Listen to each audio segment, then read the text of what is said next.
This video is sponsored by Anker. Hey guys, let me share my secrets how you can take shots like this on your phone in just 3 easy steps. So let's start. Not only will I show you my camera settings, but also I will teach you how to make your low light shots look better and how to avoid that phone HDR look without editing in any third-party apps right on the phone. So stay tuned, keep watching, and let's start. Alright, so step number 1 is the camera interface setup. So we have to go for that into the basic settings app and we search over here camera, and right here we scroll down to the format. And I know a lot of people on YouTube just go and tell you select high efficiency, that's it, done. But not a lot of people understand what that setting actually means. So first of all, it will be applied both to photos and videos. So let's say you want to edit your photos on a computer or send it to someone, and the person happened to have an older computer that was purchased maybe more than 5 years back.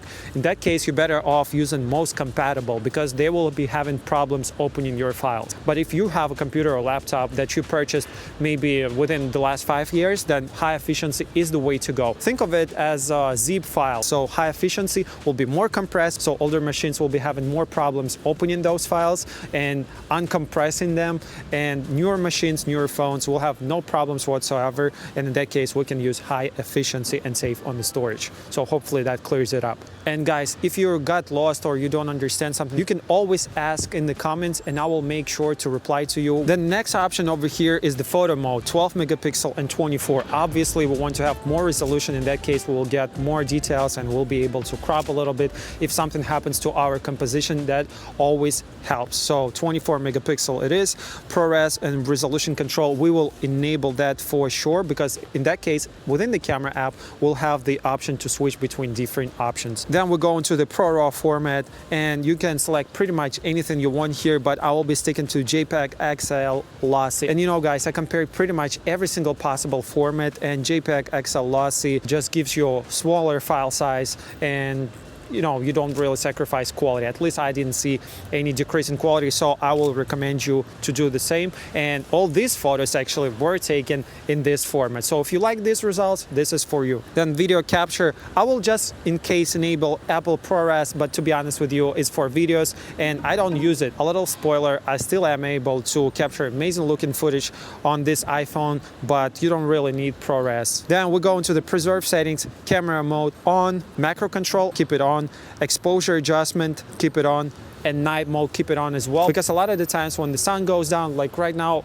like look at this weather, it's super cold, the sun is technically out but it's getting darker, so we're approaching low light situation even though the sun is still out. So in that case sometimes it's really beneficial to have night mode on, and you can actually manually select this switch. If you have it disabled, then you will not have this advantage of the computational photography and the photos will not look as good. Okay, then ProRAW and resolution control. Well, that actually all depends. If you're taking photos in RAW and you close the camera app and then you take the photo again in the next, I don't know, 5, 10, 15 minutes or even in 1 hour, do you want to still be taking photos in RAW, or you wanted to enable it intentionally? I will keep it on because right now I'm just doing street photography for future videos as well. So yeah, I will be taking lots of RAW shots, but usually for day-to-day life, you can just disable it and no need to keep it on. And that's about it for the preserve settings section. What's more important though is the composition. So we want to enable grid, level, all that kind of stuff. Even right now, you see guys, I'm somewhat positioned myself over here in the rule of thirds kind of within the grid. So it just looks really nice, and I can place the screen recording over here. So you have to think about these things always when you take photos, and it's always very helpful to have some sort of a guidance within our composition. So I'll keep the grid on, level on, view outside frame, I will keep it on because that will help us to frame the subject a little bit better. Indicators have the flash on, live photo, and within the video I keep these ones disabled. There is no really need for me to use action mode on a phone because the image stabilization is so good on the iPhone. I don't think I ever used it actually outside of these reviews, so keep it off. Okay, then we go into the photo capture, and I always have enabled additional lenses, 28mm and 35mm, but these are actually digital crops, but when they work with the computational photography, I mean, it just works. And for the default lens, guys, I've not seen it actually on YouTube, but I'm just trying something new over here, and I'm using the default lens as a 35mm lens. And the reason being is I tested the Vivo X200 Ultra phone, and that phone has a huge main camera sensor, and it's actually 35mm lens. Can you imagine? So in that case, you don't get really a wider field of view, you get more of a portrait kind of focal length, and it really helps to get more interesting shots, in my opinion, especially if you're taking pictures of people, running animals, subjects. I don't know, maybe you're taking pictures of coffee, your breakfast, that kind of stuff, just day-to-day life, guys, you know. So for that kind of shots, I recommend you to actually try 35mm. You can always go back, you can remove it. I'll show it in the step number 2, but try it. I think you'll like it. Then we go prioritize faster shooting on, lens correction on, macro control. Basically, you see, that's about it. Now, step number 2, the most important one. Yep, so we are done with the technical part. Now it's actually about taking pictures. Okay guys, now step number 2, and it's getting actually really cold. So I will be using my special heated gloves with built-in power bank, and they also have a hold on, let me show you. They also have opening for fingers, so I can actually press stuff on the screen. We're supposed to have really sunny day, but it is what it is. Prague Castle is basically invisible right now. Alright, so now finally we can actually open our camera app. And you see, guys, right here in the upper left corner, we have the selection between different modes. So we can choose HEIF Max or RAW. And guys, a lot of people just, you know, spray RAW photos left and right, but I do not recommend you to do that. Use RAW only in case you want to edit your photos. So if you have very exceptional framing subject or something happening that you know you will be editing afterwards, maybe for wallpapers, or just, you know, the shot is so good you want to post it to Instagram, then yes, in that case you better be using RAW format. But for everything else, for day-to-day shots, HEIF is just really capable format, I think, personally. And you can still tweak a little bit colors and contrast before the file falls apart. So, you know, something like this, you want to send it to a friend, HEIF is just good enough. Just make sure you're using the maximum resolution of 48 megapixels and you're good to go. But if you have something more interesting, like right now we have, you know, mist, and there is, you know, really thick fog over there, and the shot looks really magical. For that, maybe I will use RAW. Oh my god, my hands are shaking, even though these are heated, guys, but just overall the whole body is getting frozen. Yeah guys, in such weather, not only I'm getting super frozen, but also the phone's battery drains much faster. And if you watch my videos, then you know, wireless chargers were always slow. Until now. As someone who's constantly charging phones, earbuds, even smartwatches, I needed something that actually keeps up. This is the Anker Prime wireless charging station from Anker's flagship fast charging line. And it's the world's first 25-watt wireless charger with an active cooling system and built-in display. It's equipped with the new Qi2 25-watt fast charging technology. So you can forget those old slow wireless chargers. Qi2 25-watt is fast enough to compete with regular wired charging on the iPhones. It gets my iPhone 17 Pro to 50% in about 22 minutes, which is only around 2 minutes slower than Apple's 45 wired charger. But the important part is that even with this fast charging, the phone doesn't overheat. When charging, the phone stays at around 89 degrees Fahrenheit, all thanks to Anker's Active Shield 5.0 temperature detection technology. Combined with the aerospace-grade TEC active cooling system, it pulls the heat from the phone and the fan expels the heat out, so the battery is well protected. And the nice thing is, you can actually see all this working right on the display. You can swipe through different screens, check the charging power, the temperature, and see which devices are connected. And all of that you can also do through the Anker's app. It's basically like a remote control. You can switch between boost mode, ice mode, and most importantly, in my opinion, sleep mode, where the fans and everything like lights turned off completely, so nothing disturbs you when you sleep, but you still wake up to a full battery. And on top of that, it's a 3-in-1 charger built for the Apple setup. The build looks very premium and minimalistic, so if you want a fast, quiet, super clean charging setup that replaces all the random cables, check out the Anker Prime wireless charging station. I'll leave the link in the description. And there is also a discount coming soon. You see guys, even though technically right now sun is still out, it's very dark because the fog is so thick, the sun rays just don't get through it. So if I point the camera towards the surface of the water. It's already pretty dark for the photo algorithm, and it suggests me to use the low light night mode. So that's really important actually. So for scenes like this, you might want to turn it on, and in that case computational photography will help you to clean out the shadows, sharpen the photo a little bit, and the results will be better, especially for handheld shots. I will not be using it just yet, but keep in mind it's always there to help you get better photos. Now, a lot of people think that phone photos look too phone-like because of this HDR processing, because all the shadows are lifted, everything is just seems a little bit overexposed, there is no contrast. As you see on this camera, we have really deep black shadows on my outfit, and there is something in the back, so you really can't tell the depth in the shot. You see the foreground, middle ground, background, because of that contrast also. And on the phone it's really not as noticeable, but we can fix that. So you see over here we have photographic styles. Maybe I want the shadows to be a little bit richer, so in that case I just drag this slider down here, and this is my shot. Or let's say with the telephoto camera, because actually sometimes this computational photography kicks in the shadow recovery with the telephoto lenses, so it's even more prominent there, and drag it down a little bit like that. And don't worry, we can also adjust it after our photos were taken. So not only you can, preview the photo with the contrast and everything will be applied, but you can also adjust it afterwards after the shot is taken. So let me show you how. Yes, guys, it's easier than you think. There are a few ways to improve your shots with editing. And once you master it, you can edit your photos in just like 5-10 seconds really. Alright, now let me show you how I took this photo and made it look like this without downloading any third-party apps. You can do everything on the phone.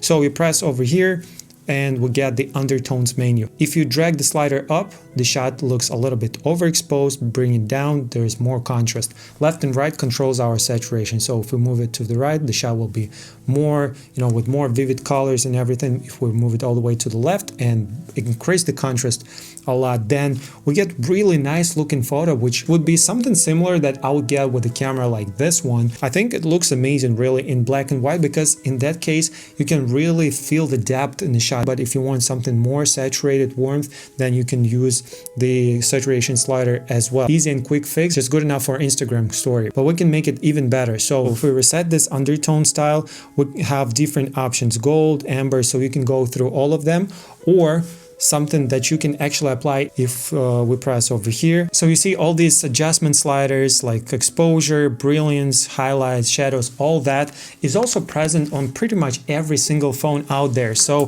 just look at the photo and think about what could you improve, what you don't like, let's say. So for me, I don't like these elevated shadows, so I just move the shadows down like so. Or instead you can do the similar thing but by just adjusting the contrast like this. So you bring the contrast slider, move it to the right, and we get more contrasty shot. Also, if you want your photo to look a little bit warmer, you go into the warmth tab and you adjust it. Or if you want it to look cooler, maybe more mystique, then you would bring it to the left and it will look cooler. So in that case you can also control the mood of the photo. So here's the shot before and this is after, and I think it looks incredible, and it's fixed within like 5-10 seconds really, and we elevated the shot a lot. I know many people say, oh, this phone is better, that phone is worse, this processing is better. I do say that too in my videos, but that's actually a super easy and quick fix without downloading any third-party apps. However, if you want to make the shot even better, add some sort of a glow, filmic characteristic to the photo, then in that case, yes, you would need to use a third-party app. And for this, I'm going to be using Lightroom, and I actually made a separate tutorial for S23 Ultra a few years back, so it's still relevant. Pretty much every single setting that I will be showing to you right now, you can watch that video and also learn yourself how to do it on your Android phones, or even pick something up for your iPhone as well over there. So here's our shot in Lightroom, and pretty much same way I go into the light, and actually sometimes I do use auto adjustment, so the phone sometimes actually hits the spot and makes the contrast feel just right and everything just looks in order. So before and after, I mean, it looks kind of okay. I might keep it on that, or I can do everything from scratch. and adjust the lighting, increase the contrast. Sometimes you want to decrease your highlights because you want to bring those values down in order to maximize the dynamic range of the photo and make it more appealing. But you don't have to do it actually with every single photo. Some shots are really looking nice with overexposed highlights and rich contrast. I don't have anything against that, to be honest. I think it's all comes down to your creative decisions, and you don't have to edit your photos the same way as everybody else editing them. So you just develop your kind of style, get the feel what you like and not. And this is it for the light and exposure adjustments. Then we go into the colors. Over here, it's very important that you can adjust white balance. So if you want your photo to be warmer, you bring the slider bright. If you want it cooler, just a little bit, you bring it down. So it all depends also on the feeling you want to go for. And not only you can control the temperature, but also adjust the tint. Okay, then we go into the effects tab, and we can increase actually the clarity, because in low light you don't get as much details as during bright day, obviously because the shake has affected the photo and just there is not enough light outside. So in that case, I would increase actually clarity for some night shots and decrease it for daytime shots. So you get the point, right? The texture, I can increase it just a little bit. Dehaze, I will not touch it maybe for this photo. And one setting that I really love and enjoy using is grain, and I do love the way it feels. It just adds texture and overall feels a little bit more grungy, lively. So that's why I like adding it. Now vignette, also you can add it if you want to, maybe just a little bit. You can control midpoint and everything, and that's about it, you know. So this is before and after. Obviously you can color grade the photo even further. If you want to adjust your shadows and make them look a certain color, you can do that as well.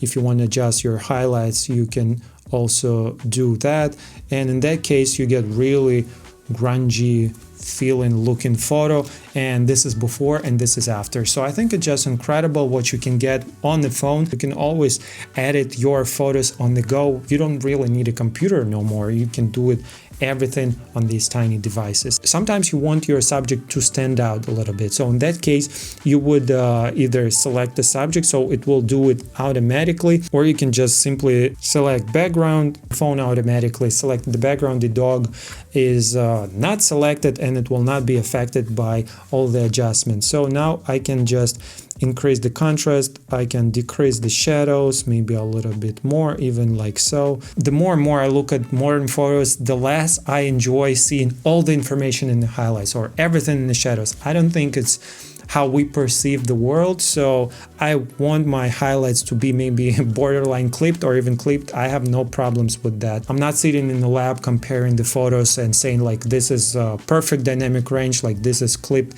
I don't really care about that. Yeah, and this is before and this is after. And you see we made the dog stand out even more with the masks. Okay, and I think this was pretty easy, right? So guys, if you still have any questions, then let me know down in the comments and I'll make sure to reply to you. Right now, YouTube gave me an option to reply to the comments with voice messages, so maybe I'll try to do that. And make sure to stick around for the next video, which will be in next year. And guys, thank you so much for helping me to reach 200,000 subscribers. By the way, I completely forgot. I wanted to mention it in the beginning of this video. This tutorial is a way to celebrate, and in a way I'm trying to give back to the community and show how I go about taking photos, editing them. So thank you so much for helping me reach that, you know, milestone of 200,000. And in the next video, I actually will be traveling to the CES. I will try to cover a lot of the stuff there, so hopefully I'll see some cool tech. Yeah, and I will see you next year now. Yeah, bye-bye.